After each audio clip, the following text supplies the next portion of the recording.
originally, that was conceived of as a trilogy. That was how we saw it. So, did you have any concept of just how vast the story arc was going to be when you set out, like Magellan going around the world?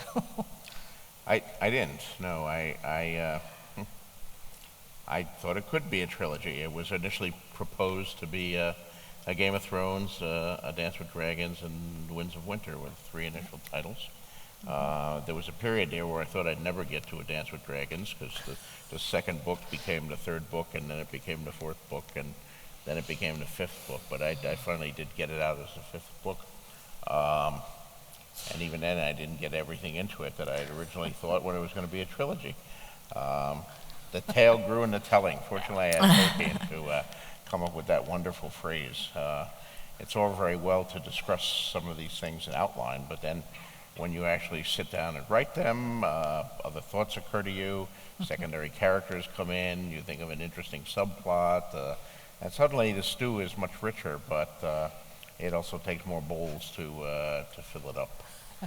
Nice Ultimately, I don't think it matters, artistically at least. It obviously matters to my publishers, I guess, and to my fans, but it doesn't matter how many books it is because it's one story. Yeah. Lord of the Rings was not a trilogy in any classic literary sense. Tolkien didn't think he was writing a trilogy. He divided it into books, but he divided it into 6 books, if you note, not 3.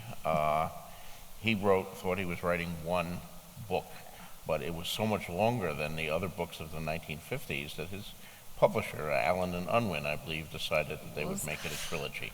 And therefore, they set the template for fantasy trilogies for the next 30, and you 40 know years. why they split it into a trilogy? Because No. post-war paper prices were so high, they couldn't afford to print it as a 1,500-page volume. That's And here we are. Now, fantasy trilogies rule. And If only they'd had e-books. Don't go there.